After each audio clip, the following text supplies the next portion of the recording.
Hi, ഈ വീഡിയോയിലൂടെ നമ്മൾ നോക്കാൻ പോകുന്നത് ഡയഗണലൈസബിലിറ്റി ആണ്.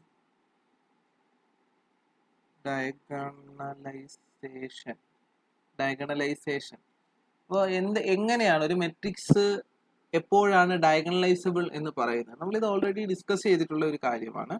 എ എന്ന് പറയുന്ന മെട്രിക്സ് ഡയഗണലൈസബിൾ എന്ന് പറയണമെങ്കിൽ there exists a diagonal matrix D. Diagonal matrix D and an invertible matrix S. Invertible matrix S എന്ന് പറയുന്നത് ഒരു ഇൻവേർട്ടിബിൾ മെട്രിക്സ് ആണ്. D എന്ന് പറയുന്ന ഒരു ഡയഗണൽ മെട്രിക്സ് ആണ്. Such that A is equal to S D S inverse. ഇങ്ങനെയാണെങ്കിൽ A is said to be diagonalizable. If A matrix A is said to be diagonalizable if there exists a diagonal matrix D and an invertible matrix S such that A is equal to S D S inverse. അങ്ങനെയാണെങ്കിലാണ് A എന്ന് പറയുന്ന matrix diagonalisable എന്ന് പറയുന്നത്. ഈ S എന്ന് പറയുന്ന matrix നമ്മൾ എഴുതുന്നത് എങ്ങനെയാണെന്ന് കണ്ടതാണ്. എസ് എന്ന് പറയുന്ന മെട്രിക്സ് എന്ന് പറഞ്ഞാൽ എയ്ഗൻ വെക്റ്റർ മെട്രിക്സ് ആണ്. ഈ എസ് എന്ന് പറയുന്ന മെട്രിക്സ് എന്ന് പറഞ്ഞാൽ എയ്ഗൻ വെക്റ്റർ മെട്രിക്സ് ആണ്. ഇപ്പൊ എ എന്ന് പറയുന്ന ഒരു മെട്രിക്സ് എഴുതി. എ എന്ന് പറയുന്ന മെട്രിക്സിന്റെ എയ്ഗൻ വാല്യൂസ് എന്ന് പറയുന്നത് 2/2 മെട്രിക്സ് ആണ്. അതിന്റെ എയ്ഗൻ വാല്യൂസ് 1, 2 ആണെന്ന് കരുതുക. ഇതിന് കറസ്പോണ്ടിങ് ആയിട്ട് എയ്ഗൻ വെക്ടർ നമുക്ക് കണ്ടുപിടിച്ചു. 1, 1 എന്ന് പറയുന്നതാണ് ഇതിന് കറസ്പോണ്ടിങ് ആയിട്ടുള്ള എയ്ഗൻ വെക്ടർ. ഇതിന് കറസ്പോണ്ടിങ് ആയിട്ടുള്ള എയ്ഗൻ വെക്ടർ 2, 3 ആണെന്ന് കരുതുക. അങ്ങനെയാണെങ്കിൽ നമ്മൾ ഡി എന്ന് പറയുന്ന മെട്രിക്സ് എന്ന് പറയുന്നത് ഈ എയ്ഗൻ വാല്യൂസ് ഡയഗണൽ ആയിട്ട് എഴുതുക. ഈ മെട്രിക്സ് ആയിരിക്കും ഡി എന്ന് പറയുന്നത്.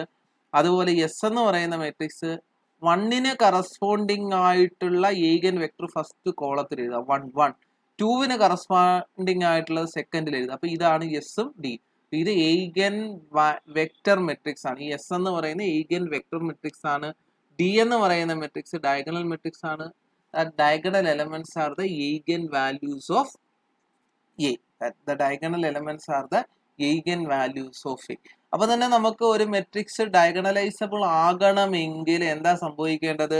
അതാണ്ട് ഇവിടെ ഇങ്ങനെ 2 കോളം ഉണ്ടാവണം എന്ന് പറഞ്ഞാൽ 2 എയ്ഗൻ വെക്ടർ നമുക്ക് കിട്ടണം. അപ്പോൾ ഒരു 3/3 മെട്രിക്സ് ഡയഗണലൈസബിൾ ആകണമെങ്കിൽ എന്ത് വേണം? ലീനിയർലി ഇൻഡിപെൻഡന്റ് ആയിട്ട് 3 എയ്ഗൻ വെക്ടർ എങ്കിലും ഉണ്ടാകണം. അതാണ് ഈ ഡയഗണലൈസബിൾ ആണോ അല്ലയോ എന്ന് കണ്ടുപിടിക്കുന്ന അല്ലെ ചെക്ക് ചെയ്യാനുള്ള മാർഗം. ആ ചെക്ക് ചെയ്യാനുള്ള മാർഗത്തെ പറ്റി നമുക്ക് ഡിസ്കസ് ചെയ്യാം. അപ്പോൾ ഇത്രയും കാര്യങ്ങൾ നമ്മൾ ഓൾറെഡി ഡിസ്കസ്ഡ് ആണ്. സോ അതിനൊരു റിവ്യൂ മാത്രമാണ് ഇത് പറഞ്ഞത്. അപ്പൊ ഇനി നമ്മൾ ചെയ്യാൻ പോകുന്നതെന്ന് പറഞ്ഞു കഴിഞ്ഞാൽ ഈ ഡയഗണലൈസേഷനുമായിട്ട് ബന്ധപ്പെട്ട കുറച്ച് റിസൾട്ടുകൾ. നമുക്ക് എപ്പോഴും പറയാൻ പറ്റും എല്ലാ ഡയഗണൽ മെട്രിക്സും ഡയഗണലൈസബിൾ ആണ്. All diagonal matrix are diagonalisable. കാര്യം എന്താ? ഡി എന്ന് പറഞ്ഞാൽ ഡയഗണൽ മെട്രിക്സ് ആണ്. ഐ കൊണ്ട് മൾട്ടിപ്ലൈ ചെയ്താൽ മതി. അഗെയിൻ അത് ഐഡന്റിറ്റി ഇൻവേഴ്സും അത് തന്നെയാണ്. So every diagonal matrix is diagonalisable. Every diagonal matrix, എല്ലാ ഡയഗണൽ മെട്രിക്സും ഡയഗണലൈസബിൾ ആയിരിക്കും. ഇനി അടുത്ത റിസൾട്ട് എന്ന് പറഞ്ഞാൽ അത് ഇമ്പോർട്ടന്റ് ആയിട്ടുള്ള റിസൾട്ട് ആണ്. If A is an n/n matrix, A is an n/n matrix and A has n distinct eigenvalues, then A is diagonalizable. A എന്ന് പറയുന്ന ഒരു n/n മെട്രിക്സ് ആണ്. അതിന് n ഡിസ്റ്റിങ്ക്ട് eigen വാല്യൂസ് ഉണ്ടെങ്കിൽ അത് ഡയഗണലൈസബിൾ ആയിരിക്കും. നമുക്കൊരു എക്സാമ്പിൾ നോക്കാം.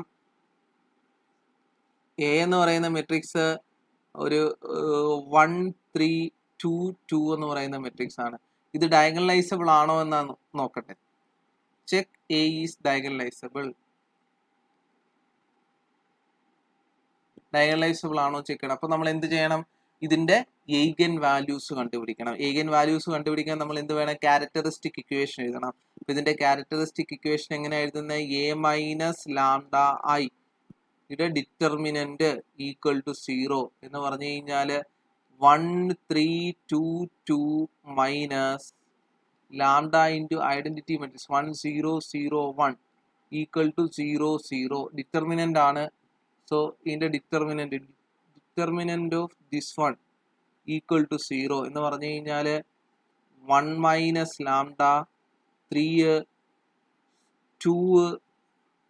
2 minus lambda. This determinant is equal to 0. Determinant നമുക്ക് ഇവാലുവേറ്റ് ചെയ്യാം. 1 minus lambda into 2 minus lambda minus 6 is equal to 0. Minus 6 is equal to 0 എന്ന് പറഞ്ഞു കഴിഞ്ഞാൽ ഇത് ഓപ്പൺ ചെയ്താൽ 2 minus 3 lambda plus lambda square minus 6 is equal to 0 എന്ന് പറഞ്ഞാൽ lambda square minus 3 lambda minus 4 is equal to 0. ഇതിനെ factorise ചെയ്യണം. ഇനി എങ്ങനെ ഫാക്ടറൈസ് ചെയ്യാം? പ്രോഡക്റ്റ് എന്ന് പറയുന്നത് -4 ആയിരിക്കണം. പ്രോഡക്റ്റ് 4 ആയിട്ട് എടുക്കുക. മൈനസ് ആയതുകൊണ്ട് 1 പ്ലസും 1 മൈനസും ആണ്. സം എന്ന് പറയുന്നത് -3 ആണ്. -3 എന്ന് പറയുമ്പോഴത്തേക്ക് വലുതിന്റെ സൈൻ പോസിറ്റീവ്. അപ്പോൾ 4ഉം 1ഉം എടുത്താൽ മതി. അപ്പോൾ lambda square minus lambda plus lambda minus 4 lambda minus 4 is equal to 0, which implies lambda into lambda plus 1 minus 4 into lambda plus 1 equal to 0. എന്ന് പറഞ്ഞു കഴിഞ്ഞാൽ lambda plus 1 into lambda minus 4 is equal to 0 എന്ന് പറഞ്ഞാൽ lambda equal to -1 and lambda equal to 4. അപ്പോൾ ഇതിന് എത്ര eigen values ഉണ്ട്? ഈ ഒരു മെട്രിക്സ് എഴുതിയപ്പോൾ ലാംഡ ഈക്വൽ ടു -1ഉം ലാംഡ ഈക്വൽ ടു 4ഉമാണ് ഐഗൻ വാല്യൂ. ഒരു 2x2 മെട്രിക്സ് ആയിരുന്നു. ടു ഡിസ്റ്റിങ്ക്ട് eigen values എന്ന് പറഞ്ഞു കഴിഞ്ഞാൽ എന്തായി? A is diagonalisable. എ എന്ന് പറയുന്ന മെട്രിക്സ് എന്തായിട്ട് മാറി? ഡയഗണലൈസബിൾ മെട്രിക്സ് ആയിട്ട് മാറി. എ എന്ന് പറയുന്ന മെട്രിക്സ് ഡയഗണലൈസബിൾ മെട്രിക്സ് ആയി മാറി. ഒരു മെട്രിക്സ് കിട്ടി. ആ മെട്രിക്സിന്റെ eigen values കമ്പ്യൂട്ട് ചെയ്യുമ്പോൾ ഡിസ്റ്റിങ്ക്ട് eigen values ആണെങ്കിൽ ആ മെട്രിക്സ് എന്ന് പറയുന്നത് ഡയഗണലൈസബിൾ ആയിട്ട് മാറും.